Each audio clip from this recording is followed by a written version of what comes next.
Arak'izany dia tonga nanatrika ity fanokafana tamin'ny fomba ofisialy ny fifanana avolenta tao an'ny mpitsara ity ny filohan'ny federasiona malagasy ny taranja baolina kitra Andriamatoa Arzaka Rabekoto Raolina tamin'izany fotoana izany no nanaovany fanambarahana goavana sy miezinezina satria nilaza ity ilarana voalohany ao amin'ny FMF ity fa hofoanana avokoa ny sazo an'ny mpisehatra rehetra eo anivon'ny taranja baolina kitra malagasy na ny anivon'ny club izany na ny anivon'ny section na any anivon'ny ligue-paritra Isatsokajiny. Iny ary androany moa zany dia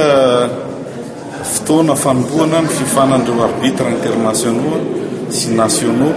zay tokony lasa internationaux ety vontovorona dia zava-dehibe moa zany fitsarana lalao zany satria miankina amin'izay ny antoka ho an'ireo rehetra zay betsehatra eo amin'izany football izany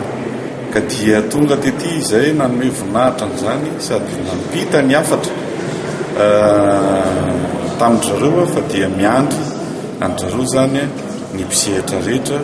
eo amin'izany football izany. Misy ihany koa ny zava-dehibe izay tsy maintsy ambara amin'ny fotoana tahak'izao moa ny fahalanina eo amin'ny fitantanana ny federasiona dia ambara fa dia misy fanafoana tsazy faobe zany eto amin'ny tontolon'ny football kitra eto Madagasikara dia zay rehetra voasazy na any amin'ny fédération zany na any amin'ny ligue zany na any amin'ny section dia afahana daholo zany sazy rehetra zany dia iainga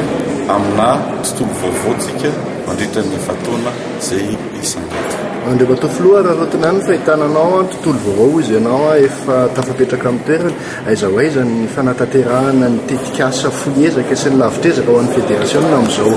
efa hoe mbiandakana amin'ny fitantanana izao. Tsika dia mandroso tokoa ary manao ny aina-tso zavatra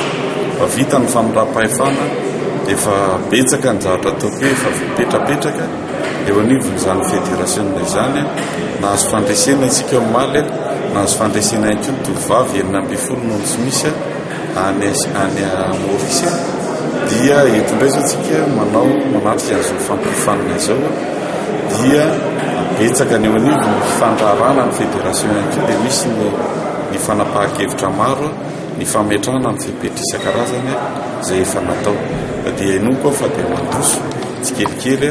makany amin'ny fanatanterahana ny programanasa tamin'ny fifidianana zany. Eo ihany koa ireo mpiara-miombonantoka ny velany dia efa